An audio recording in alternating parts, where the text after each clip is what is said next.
Everyone, कैसे हैं आप सब। एक बार फिर से आप सबका स्वागत है आपके अपने ही चैनल में।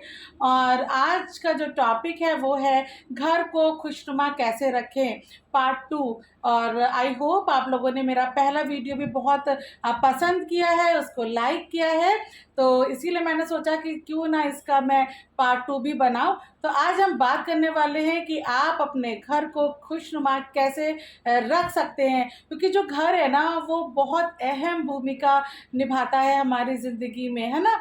आप पूरी दुनिया में कहीं पर भी घूम के आ जाइए, लेकिन जब आप अपने घर में आओगे ना तो एक अजीब सा सुकून, एक अजीब सा आनंद आप महसूस करते हैं। तो क्यों ना आप जिस घर में आपको अच्छा लगता है, जो घर आपको बहुत सुकून देता है, क्यों ना उसमें कुछ थोड़े से बदलाव ऐसे करें कि वो घर पहले से कहीं ज़्यादा और भी पॉजिटिव हो जाए और आप पहले से कहीं ज़्यादा अपने घर को एंजॉय कर सके। तो आज हम पूरे 10 पॉइंट्स को लेकर बात करने वाले हैं। तो हम बात करेंगे अपने पहले पॉइंट पे। आज का जो पहला पॉइंट है घर को खुशनुमा कैसे रखें, सबसे पहले आपने इस ध्यान देना है कि आपके घर में कोई भी पुराने कैलेंडर्स लगे हुए हैं या बहुत पुरानी पिक्चर्स लगी हुई हैं या वॉल हैंगिंग लगी हुई हैं जो बहुत ज़्यादा पुरानी हो गई है और वो फेड हो गया है या धूल मिट्टी जम गया है, तो सबसे पहले आप उसको चेंज कर दीजिए। अगर आप चेंज नहीं कर सकते तो आप उसको निकाल के हटा तो ज़रूर ही सकते हैं ना।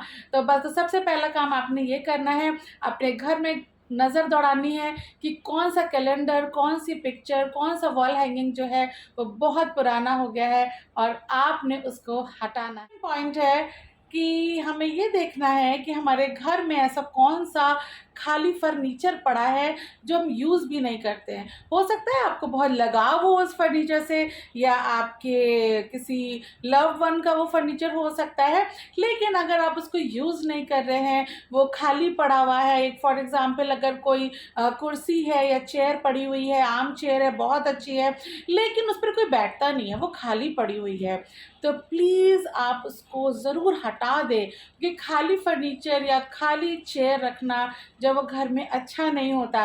तो मैं ये नहीं कह रही कि आप बिल्कुल ड्राइंग रूम के सोफ़े को ही आप हटा दीजिए, क्योंकि बहुत कम लोग उसको यूज़ भी करते हैं।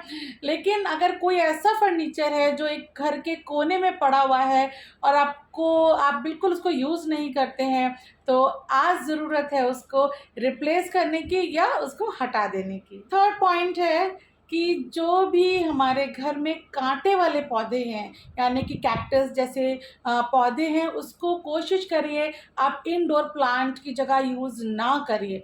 उसको हमेशा बाहर ही रखना चाहिए। कोई आपका बालकनी हो सकती है, आंगन हो सकता है, मतलब आपको कोई भी कांटे वाले जो पौधे हैं ना वो आपको अपने घर से बाहर रखना। बाहर आप जब रखेंगे ना तो वो पॉजिटिविटी आपके घर में ज़रूर आएगी, लेकिन उसको इंडोर प्लांट्स की जगह आपने उसको यूज़ नहीं करना है। क्योंकि बहुत से घरों में आपने देखा होगा ये कैक्टस के प्लांट्स जो होते हैं रखे रहते हैं, तो कहीं ना कहीं क्योंकि वो कांटा है और आपको पता है ना कांटा तो हमेशा चुभाता ही है, तो कांटे से अच्छा है कि आप कोई भी अच्छा फ्लावर हो या इंडोर प्लांट्स बहुत अच्छे अच्छे आजकल आ गए हैं मार्केट में, आप उसको यूज़ कर सकते हैं। और जो भी कांटे वाले प्लांट्स हैं उसको रखना है कहाँ है आपने, बालकनी में या आंगन में। उसके बाद हमने एक चीज़ और ध्यान देनी है, पता है क्या है, अपने किचन में जाना है और ये देखना है कि कौन सी क्रॉकरी ऐसी जिसको मैं यूज़ नहीं करती हूँ, है ना। मतलब या जो बहुत पुरानी हो गई है या बहुत से ऐसे कप हैं जिसके हैंडल टूट गए हैं या बहुत से ऐसे कांच के ग्लास होते हैं जो थोड़े से ब्रेक हो जाते हैं। तो अगर हल्का सा भी कोई भी टूटी हुई क्रॉकरी है तो कोशिश करें कि आप उसको हटा दें। अगर आपको बहुत प्यार है उससे तो आप उस पर कोई प्लांट वगैरह लगा दें या उसी को कुछ अच्छा सा पेंट करके आप उसको कुछ और बना सकते हैं। लेकिन अगर आपने इसको नहीं करना है और वो बहुत दिनों से ग्लासेस हैं और जो कप्स हैं वो ऐसे ही पड़े हुए और आपको लग रहा है कि कभी ना कभी तो उसको मैं यूज़ कर ही लूँगी, तो वो कभी ना कभी कभी नहीं आता। तो ज़रूरत है कि आप अपने जो टूटी हुई क्रॉकरी है या जो क्रॉकरी आप यूज़ नहीं करते हैं आप उसको निकाल दीजिए या किसी को दे दीजिए। या अच्छा टूटी हुई क्रॉकरी किसी को देनी नहीं चाहिए, आप उसको बिल्कुल आप उसको फेंक देना ही ज़्यादा अच्छा है। तो देखिए कि आपके घर में कौन सी टूटी हुई क्रॉकरी पड़ी है, कौन से ग्लास है जो बरसों से टूटे हैं लेकिन उसका डिज़ाइन बहुत अच्छा है, इसलिए आपने ना उसको किचन में कहीं कोने पे रखा हुआ है, तो उसको हटा दीजिए। एक चीज़ और देखी जाती है कि हम अपने घर में फूलों को रखते हैं, है ना? या किसी ने हमें बुके दे दिया या हम मार्केट में गए, हमें बहुत अच्छा कोई फ्लावर लगा और हम उसको उठा के ले आए, अपने डाइनिंग टेबल पे रख लिया या सेंटर टेबल पे रख लिया, और वो 2-3 दिन तक तो फ्रेश रहते हैं, लेकिन बाद में क्या होता है वो मुरझाने लगते हैं और हम लोग उसको ध्यान ही नहीं दे पाते कि वो मुरझा गए हैं। तो अगर आपके घर में भी ऐसा है या आपके जो पौधे हैं वो मुरझा रहे हैं, स्पेशली फूल हैं जो वो अगर मुरझा रहे हैं, कोई भी फ्लावर आपको ऐसा दिख रहा है कि वो बहुत मुरझा सा रहा है, वो ठीक नहीं है, तो आप अभी के अभी उसको हटा दीजिए। अगर आपको लगता है कि इसको ये बहुत अच्छा लग रहा है सूखने के बाद भी, तो आप एक काम कर सकते हैं, आप उसको अपने गार्डन एरिया में यूज़ कर लीजिए या आप उसको किसी गमले में डाल दीजिए ऐसे ही, ताकि वो बिल्कुल मिट्टी जैसा ही बन जाए, अगर आपको फेंकना नहीं है तो, है ना? तो लेकिन अपने घर के अंदर आपने कोई भी मुरझाए वाले जो फ्लावर्स हैं वो बिल्कुल भी नहीं रखने हैं, चाहे वो आपका बेडरूम हो, चाहे वो आपका लिविंग एरिया हो, डाइनिंग एरिया हो, कहीं पर भी हो। लेकिन इस तरह के अगर आपके पास फ्लावर पॉट्स में आपके फूल जो रखे हैं, जो सूख रहे हैं, तो प्लीज़ आप उसको हटा दें। इसके बाद हमें बारी आती है क्लॉक की, कि हमारे घर में क्या होता है ना, हर कमरे में 1-1 2-2 क्लॉक लगी होती है ना, घड़ी लगी होती है, और वो कोई-कोई घड़ी ऐसी होती है जो बरसों से बंद पड़ी हुई है ना? हमने क्योंकि उसकी जगह हमने दूसरी घड़ी ले आए और उसको हमने दूसरी दीवार पे लगा दी और वो तो चल ही रही है। लेकिन वो जो आपके स्टोर रूम में पड़ी हुई है ना बंद घड़ी, या आपके बेडरूम में घड़ी जो है वो बिल्कुल बंद हो जा रही है बार-बार, तो ऐसी चीज़ को तुरंत हटा दें। या तो आप हटा दें या आप उसपे सेल ले आएँ या उसको ठीक करा लें, अगर आपको उसको वाक़ई में आपको उसको बहुत ज़्यादा प्यार है तो। तो कोशिश करें कि कोई भी रुकी हुई या टूटी हुई घड़ी घर में ना हो। एक चीज़ हमको और ध्यान देनी है, जो भी हमारे पुराने कर्टन्स होते हैं, जो हम बिल्कुल भी यूज़ नहीं कर रहे हैं और वो बस रखे हुए हैं, खाली जगह घेर रहे हैं आपकी कबर्ड की, तो प्लीज़ आप उन कर्टन्स को हटा दीजिए, उसको बिल्कुल भी यूज़ मत करिए, क्योंकि वो आपको अच्छे भी नहीं लग रहे हैं और बहुत पुराने भी हो गए हैं। बस हम इसी लालच में रखे रहते हैं कि कभी ना कभी यूज़ आएँगे, तो वो कभी ना कभी जो होता है वो कभी नहीं होता है। इससे अच्छा है कि किसी के काम आ जाएँगे तो आप उसको अपनी मेड को दे दीजिए या कोई भी नीडी पर्सन है तो आप उसको दे दीजिए। बहुत सी लेडीज़ ऐसी होती हैं कि टॉवल जो है वो बहुत पुरानी हो गई है तो वो पोछे के काम आ जाएगी, तो हम उसको एज़ अ पोछा यूज़ कर लेंगे, तो प्लीज़ ऐसा भी मत करिए। और क्योंकि पोछे जो वो ज़्यादा महँगा नहीं आता और आजकल बहुत अच्छी-अच्छी चीज़ें जो है वो मार्केट में अवेलेबल है, तो पुराने तौलियों को और कर्टन्स को और चादरों को यूज़ करना छोड़ दीजिए। आपके घर में कोई भी इलेक्ट्रॉनिक्स का जो चीज़ है वो रखी हुई है बहुत दिनों से और उसको आप यूज़ नहीं कर रहे हैं, लेकिन वो ख़राब भी नहीं है, लेकिन आप उसको यूज़ नहीं कर रहे हैं, तो वो भी आप किसी और को दे दीजिए। जो भी आपको अच्छा लगता है कि वो नीडी पर्सन है, उसको आप वो चीज़ उठा के दे दीजिए। क्योंकि टीवी है, आप मान लीजिए आपके पास आप नई टीवी भी ले आए, लेकिन पुरानी से भी आपको बहुत ज़्यादा लगाव है कि नहीं, ये तो हमने अपनी पहली सैलरी से खरीदी थी और इसको मैं किसी को नहीं दूँगा या दूँगी।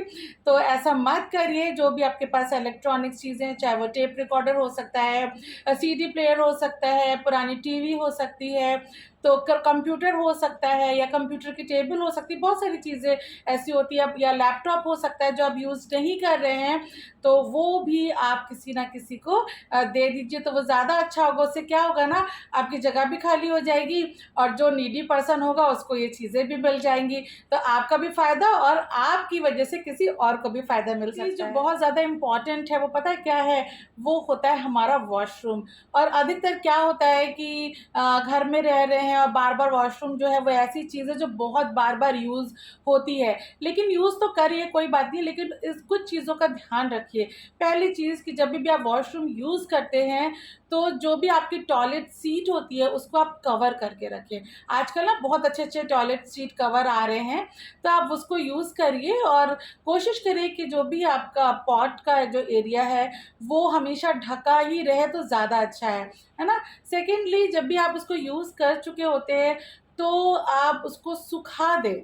है ना, गीला ही ना पड़ा रहे। आप उसको यूज़ करिए, उसके बाद आप उसको वाइपर से उसको क्लीन कर दीजिए, और अच्छा है कि सूखा रहे आपका वॉशरूम। ये बहुत ज़्यादा इम्पॉर्टेंट है, क्योंकि घर में हमारे बुजुर्ग भी होते हैं और बहुत से बाहर से भी कभी कोई आ सकता है, तो ऐसे में अगर वॉशरूम गीला रहे ना तो अच्छा नहीं होता।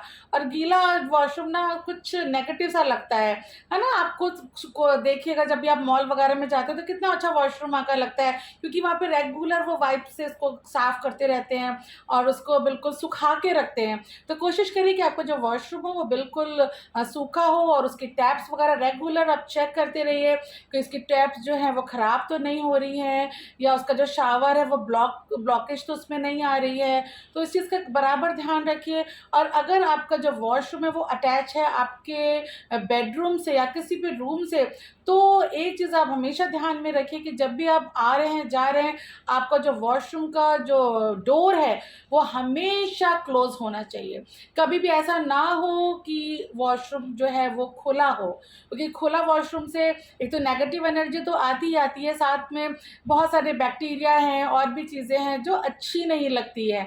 तो कोशिश करें कि जो भी आपका वॉशरूम हो वो हमेशा क्लीन रहे, और जो आपका टॉयलेट सीट हो वो हमेशा ढका रहे, और आपका जो वॉशरूम का डोर है वो हमेशा क्लोज रहे। प्लांट रिप्लेसमेंट भी बहुत ज़्यादा मतलब अच्छी बात है हमारे घर को अच्छा बनाने के लिए। अगर आपने बहुत सारे प्लांट्स लाए हैं तो प्लीज़ आप उसकी रेगुलर टेक केयर करिए। अगर आपको लगता है कि वो सूख रहे हैं या डैमेज हो रहे हैं, या कोई भी किसी भी तरह से वो आगे बढ़ नहीं रहे हैं, कोई भी प्लांट है वो आप लेकर आए हैं वो आगे बढ़ नहीं रहा है, वो सूख रहा है, या कोई भी किसी भी कारण से उसमें प्रॉब्लम आ रही है, तो पहले जानने की कोशिश करिए कि ऐसा क्यों हो रहा है ना। ऐसा तो नहीं कि इंडोर प्लांट है तो आप बहुत ज़्यादा उसमें पानी दे रहे हैं, या बाहर है तो आप उसको रेगुलरली धूप में रखे हुए हैं, या कौन से प्लांट को कितना धूप कितना पानी देना है। अगर आपको प्लांट से प्यार है तो आप इसकी नॉलेज ज़रूर गेन करिए, और कोशिश करिए कि आपके जो प्लांट्स है वो हमेशा हरे भरे ही रहे, है ना, सूखे ना रहे, सूखी पत्तियां उसमें ना रहें। रेगुलर आप उसकी सफाई करते रहें, और जो भी अगर उसकी पत्तियां सूख भी गई हैं तो उसको हटा हटा दें, और वापस उसको प्लांट्स को अच्छी तरीके से उसमें पानी दें, उसको गुड़ाई करें, ताकि जो आपके प्लांट्स हैं ना उसमें जान आ जाए। और आप देखिएगा जब आपके घर में प्लांट्स है ना जो बिल्कुल हरे भरे होंगे, तो आपको उनको देख के ही जो है ना वो बहुत अच्छा सा लगने लगेगा। बहुत इंपॉर्टेंट बात, अगर आप घर में अकेले रहते हैं तो आपके लिए बहुत अच्छी टिप होने वाली है। कोशिश करें कि आप अपने घर में तरह तरह की बुक्स रखिए, है ना, या जो भी पढ़ना आपको अच्छा लगता है उससे रिलेटेड आप बुक्स रखिए, क्योंकि बुक्स पढ़ के ना बहुत अच्छा सा फील होता है। तो आप बुक्स रख सकते हैं तरह तरह की। दूसरा, अगर आपको फिशेस अच्छी लगती हैं तो आप एक्वेरियम भी रख सकते हैं। उससे क्या होता है ना कि जब भी आप ऐसे फ्री बैठे हैं तो आप फिशेस को देखेंगे ना तब आपको बहुत अच्छा फीलिंग आएगी। हाँ, एक्वेरियम रखने से पहले आप उसके बारे में ज़रूर जान लीजिए कि कैसे फिशेस को रखते हैं या पानी कब बदलते हैं, ऐसा ना हो कि फिशेस बार बार ख़राब हो जाएं। तो इस बात का ध्यान रखिए। और अगर आपको कोई भी पेट पसंद है तो वो भी आप रख सकते हैं, कोई अच्छा सा डॉगी रख सकते हैं, या कोई भी एक दो चीज़ ऐसी घर में रखें जिससे कि आपका मन लगा रहे। अगर आपको ये सब भी लगना अच्छा नहीं लगता ना, तो पता है क्या, आप एक बॉल रखिए, और क्या होगा ना, बॉल जब चलते फिरते आप ना उस बॉल से पैर से ऐसे खेलते हुए जाइए ड्राइंग रूम में, फिर वापस आइए, या बॉल से लेकर आप ऐसे खेलने लग जाइए, तो उससे भी आपको बहुत अच्छी सी फीलिंग आएगी। तो होप आपको ये घर को खुशनुमा कैसे रखें पार्ट 2 भी उतना ही पसंद आया होगा जितना कि आपने पार्ट 1 को प्यार दिया था। तो आपको अगर हमारा ये वीडियो अच्छा लगा है तो आप इसको लाइक करिए, शेयर करिए, सब्सक्राइब भी करिए, और हाँ, बहुत ज़्यादा प्यार दीजिए। Thank you.